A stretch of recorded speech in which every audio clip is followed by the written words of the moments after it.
Hello, my name's Thomas Heatherwick. I have a studio in London that has a particular approach to designing buildings.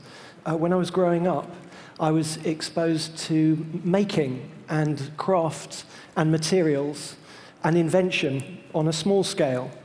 And I was there looking at the largest scale of buildings and finding that the buildings that were around me and that were being designed and that were there in all in the publications that I was seeing felt soulless and cold.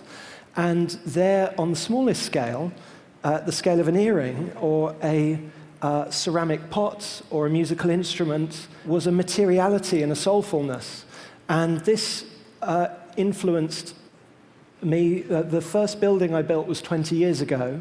And since, in the last 20 years, I've developed a studio in London. And sorry, this was my mother, by the way, in her shop, bead shop in London. I spent a lot of time counting beads and things like that. I'm just going to show, for people who don't know my studio's work, a few projects that we've worked on.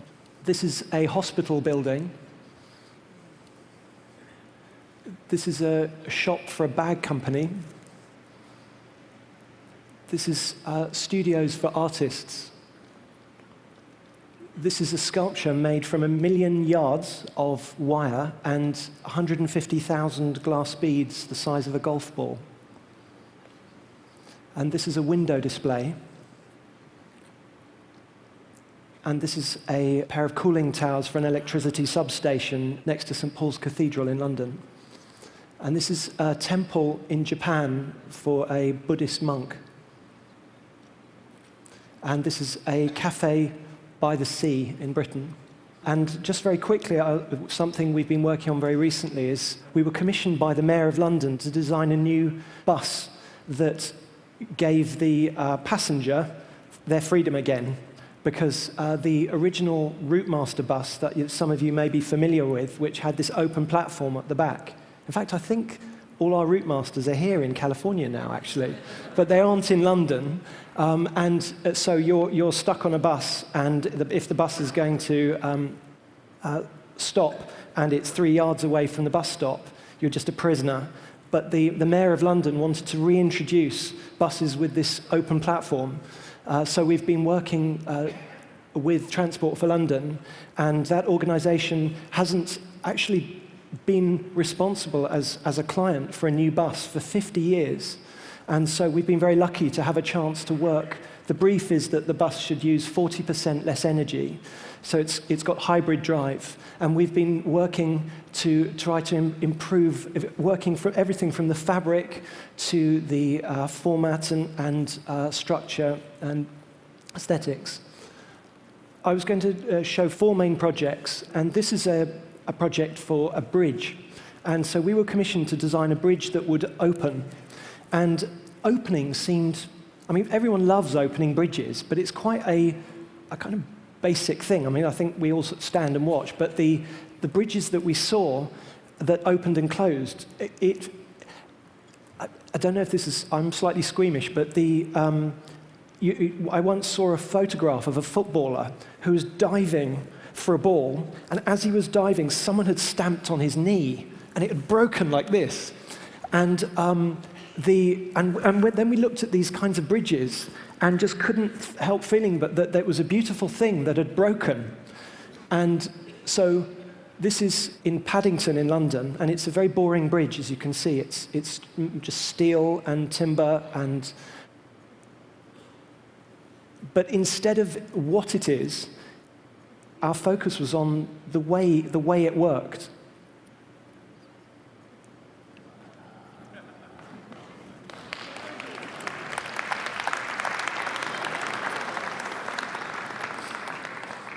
So we liked the idea that the 2 furthest bits of it would end up kissing each other.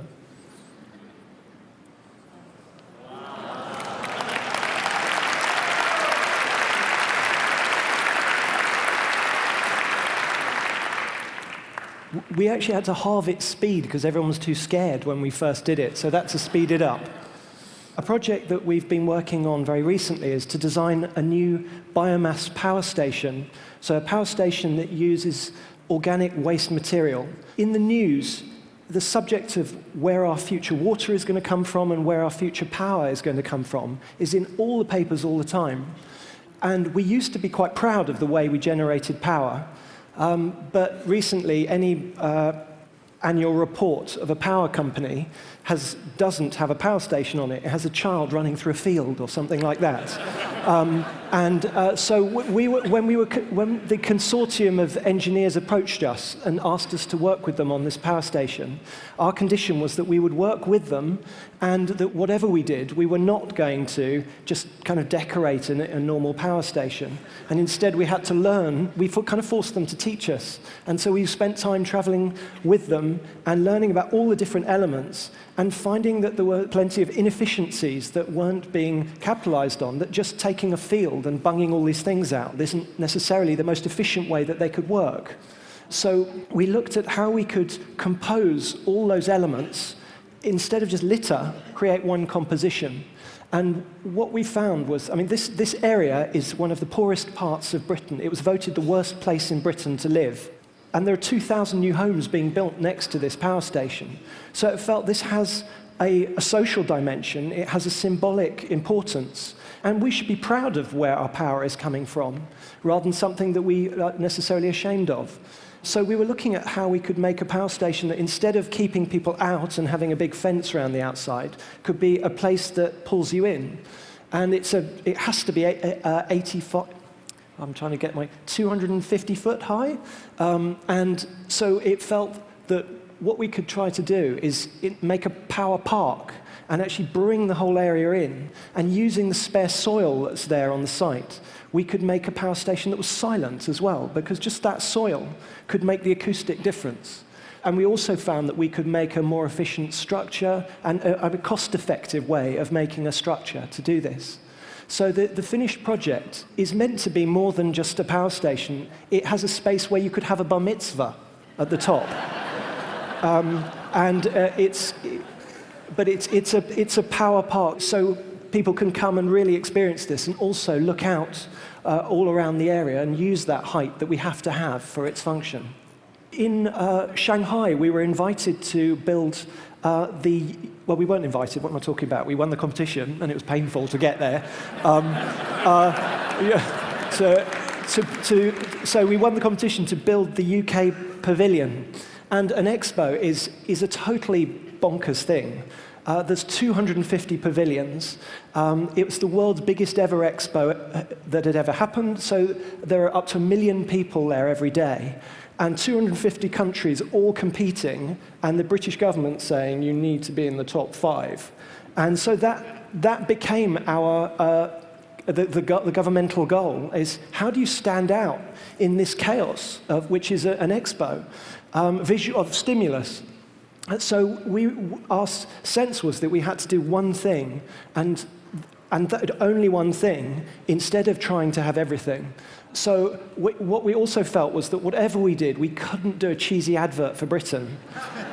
But the thing that was true, the expo was about the future of cities, and particularly the Victorians pioneered integrating nature into cities.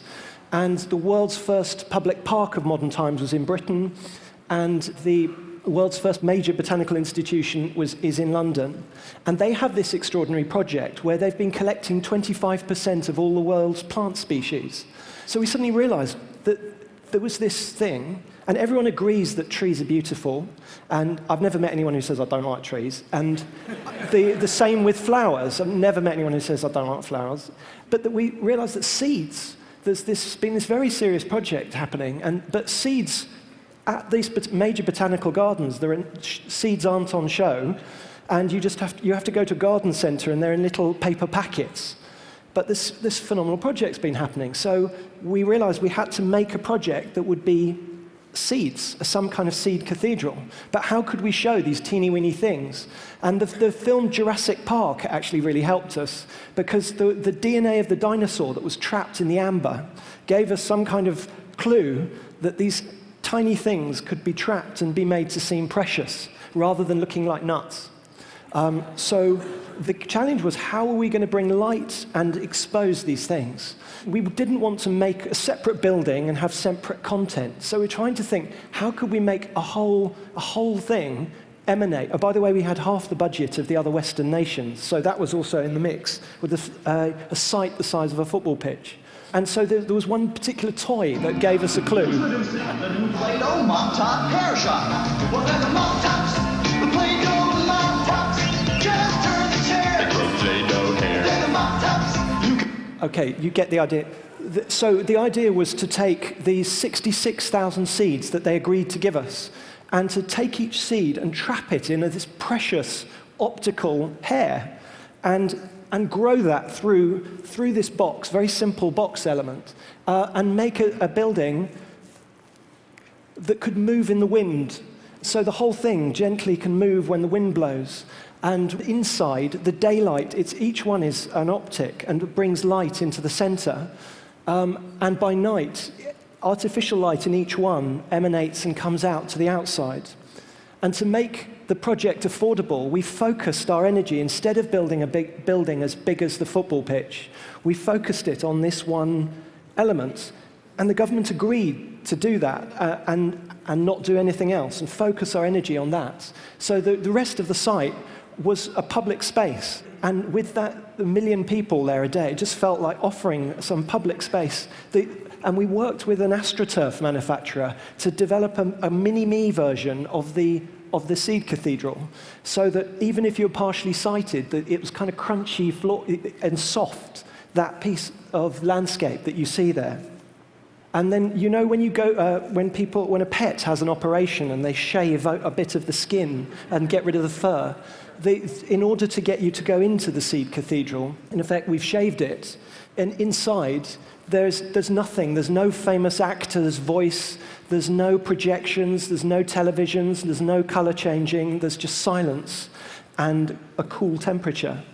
And if a cloud goes past, you can see a cloud on the tips that are letting the light through. This is the only project that we've done where the finished thing looked more like a rendering than our renderings.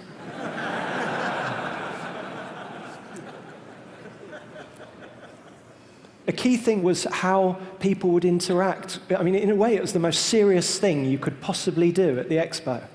And I just wanted to show you, I mean, the British government, I mean, any government is potentially the worst client in the world you could ever possibly want to have.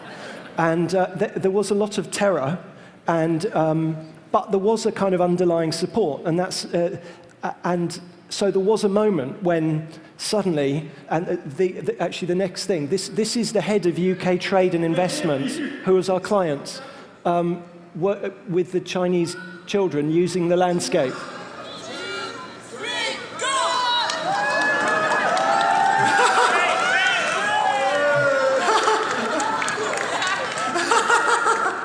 Sorry. I'm sorry about my stupid voice there. So finally, texture is something. In the projects we've been working on, these kind of slick buildings where they might be a fancy shape, but the materiality feels the same, is something that we've been trying to research, really, and explore alternatives. Thank you.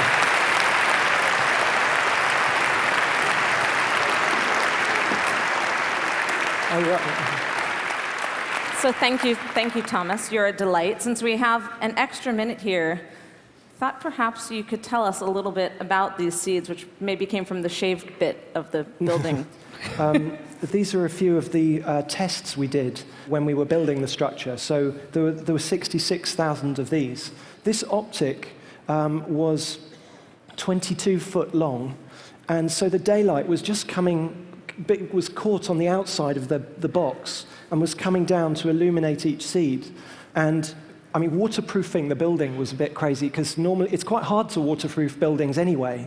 But if you say you're going to drill 66,000 holes in it, it was quite that was we had quite a time. There was one person in the contractors who was the right size, and it wasn't a child, who could fit between them for the final waterproofing of the building. Thank you, Thomas.